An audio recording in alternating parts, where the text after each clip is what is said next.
اس تکلیف کو صبر کے ساتھ برداشت کرنے سے۔ اگر وہ واویلا کرتا ہے، ناشکری کے کلمات کہتا ہے، تو تکلیف تو ختم نہیں ہوتی لیکن اجر زائل کر دیا جاتا ہے۔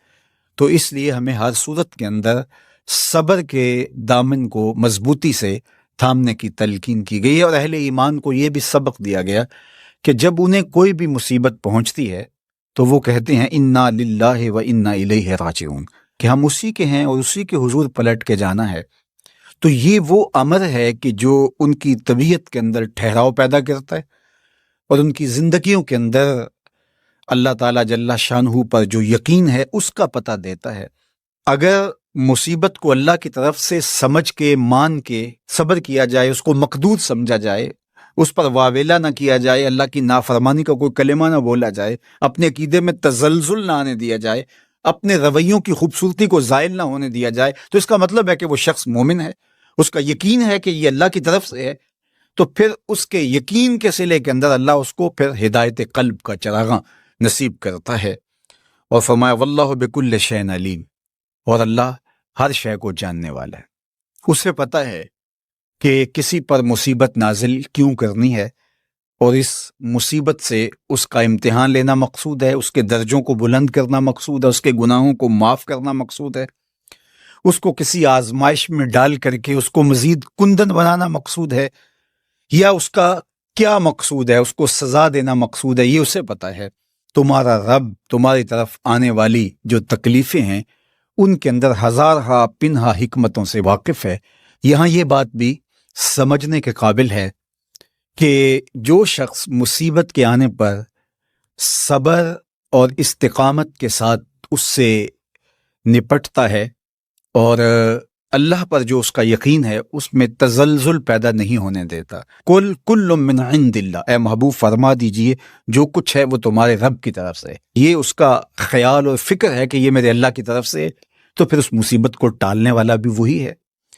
تو اگر یہ اس کا عقیدہ پختہ تھا تو پھر وہ مالک کی دہلیز چھوڑ کے، مالک کی چوکھٹ چھوڑ کے کسی اور دہلیز پہ نہیں جائے گا، کسی اور چوکھٹ پہ نہیں جائے گا، وہ اس مصیبت کو دور کرنے والا مؤثر حقیقی اللہ کو ہی جانتا ہوگا، اور اسی کے حضور دعائیں کرے گا، التجائیں کرے گا، کسی شرک کا ارتکاب نہیں کر سکتا ہے، اور وہ مالک کی دہلیز سے کبھی روح گردانی نہیں کر سکتا، بلکہ اس تکلیف کے آنے سے وہ اپنے رب کے ساتھ اور زیادہ جڑ جائے گا۔ اور اگر وہ صبر کرے تو یہ اس کا ایک مرتبہ ہے کہ وہ حوصلے کے ساتھ اس تکلیف کو برداشت کرے، اور دوسرا مرتبہ جو اس سے بڑھ کر ہے کہ اس پہ اللہ کی رضا کے سانچے میں اپنے آپ کو ڈھال لے کہ جے سونا میرے دکھ وچ راضی، میں سکھ نو چلے ڈاواں۔ اگر وہ اس بات پہ راضی ہے تو کوئی بات نہیں ہے، میں اس پہ راضی ہوں کہ میرے رب کی یہ رضا ہے۔ تو یہ دونوں چیزوں کا مل جانا، یا دونوں میں سے کسی ایک کا مل جانا، یہ اللہ کی طرف سے اس کو دیا گیا انعام ہے جو اس مشکل حالات میں اس کو حاصل ہوتا ہے۔ اب وہ کس کیفیت میں ہے اللہ تعالیٰ اس کو خوب جانتا ہے، کہ وہ اس پہ صبر کر رہا ہے یا اس کا اندر ڈول رہا ہے، اس کا عقیدہ کمزور تھا اور وہ کمزوری کے باعث جو ہے وہ تزلزل کا، تذبذب کا شکار ہو گئے، تو یہ تمہارا رب خوب جانتا ہے۔ تو تمہارے سینے کے اندر چھپی ہوئی کیفیت تمہارے رب کے علم میں ہے۔ حضور علیہ الصلوۃ والسلام نے فرمایا کہ مومن کا معاملہ بھی بڑا عجیب ہے کہ اسے اگر تکلیف ہوتی ہے تو اس پر وہ صبر کرتا ہے، یا اسے خوشی ملتی ہے تو اس پر وہ شکر کرتا ہے، تو دونوں صورتوں میں اللہ اس کو اجر عطا کرتا ہے، اور یہ صرف شان مومن کی ہی ہے کہ وہ مصیبت پر صبر کرے، بلکہ فرمایا کہ مومن کے پاؤں میں کانٹا بھی چبھتا ہے تو اس کا بھی اس کو اجر دیا جاتا ہے، اس کے درجے بلند ہوتے ہیں، اس کے گناہ معاف کر دیے جاتے ہیں، اس کی خطاؤں سے درگزر کر لیا جاتا ہے۔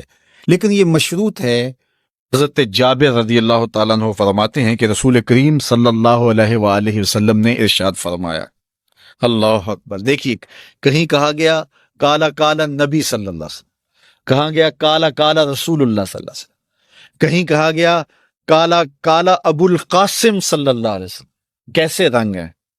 حضرت عائشہ بھی روایت کرتی ہیں حضور کی حدیث، تو کبھی نہیں کہتی کہ کالا کالا زوجی، میرے شوہر نے کہا، وہ بھی کہتے ہیں کالا کالا رسول اللہ۔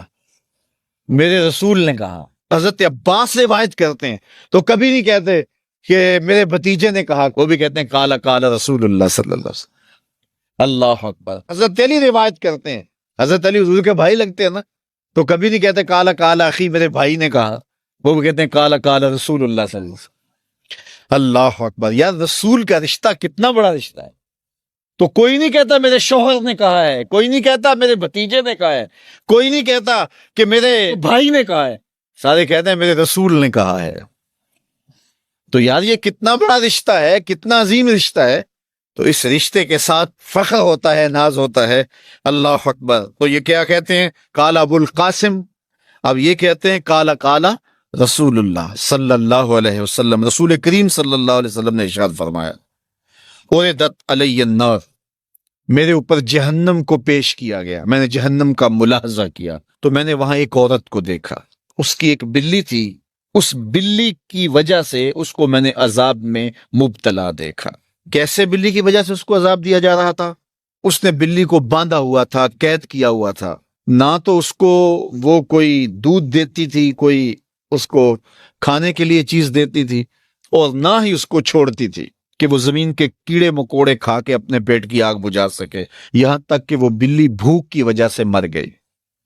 رسول اللہ فرماتے ہیں بلی کی اس مالکہ کو میں نے جہنم کی آگ میں جلستے ہوئے دیکھا. اور عمر بن عامر الخزائی, بنو خزاعہ کا شخص عمر, اس کو میں نے دیکھا اپنی انتڑیوں کو جہنم کی آگ میں دھکیل رہا ہے.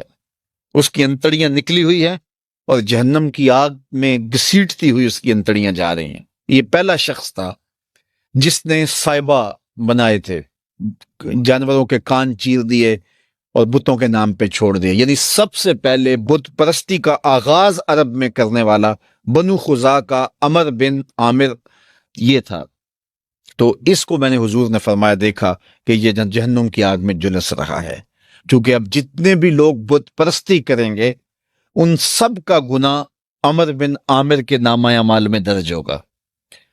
ان کو بھی گناہ ملے گا جو بت پرستی کرتے ہیں, اور چونکہ ایجاد اس نے کیے تھے, بت اس نے بنائے تھے, تراشے اس نے تھے, پھر اس کے بعد اس نے جانور بتوں کے نام پہ چھوڑے تھے, چڑھاوے چڑھانے کا انداز اختیار کیا تھا, لہٰذا اس کو جو ہے وہ گناہ پہنچتا رہے گا. تو کہا میں نے اس کو عذاب میں مبتلا دیکھا. تو اگر خیر کی بنیاد رکھو گے نیکیاں ملتی رہیں گی, کھاتے کبھی بھی کلوز نہیں ہوں گے.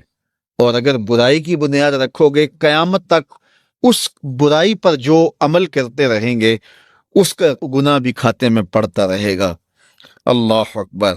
تو ہمیں اچھائی کی طرح ڈالنی چاہیے, نیکی کی طرح ڈالنی چاہیے. آقا کریم علیہ الصلوۃ والسلام نے ایک موقع پر فنڈ مانگا تو ایک شخص نے اٹھ کر کے پیش کیا. تو جب اس نے پیش کیا تو اس کے دیکھا دیکھی دوسرے بھی کھڑے ہو گئے, دوسرے بھی پیش کرنے لگے. بعض کا سارے خاموش ہوتے, کوئی ہمت نہیں کرتا.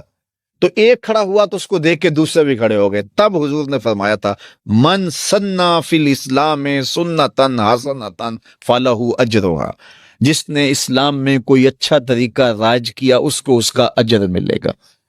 اور پھر اس کی دیکھا دیکھی جس نے بھی کوئی اچھا کام کیا اس کا اجر بھی اس کے اجر کی کمی کے بغیر اس کے کھاتے میں بھی داخل ہوتا رہے.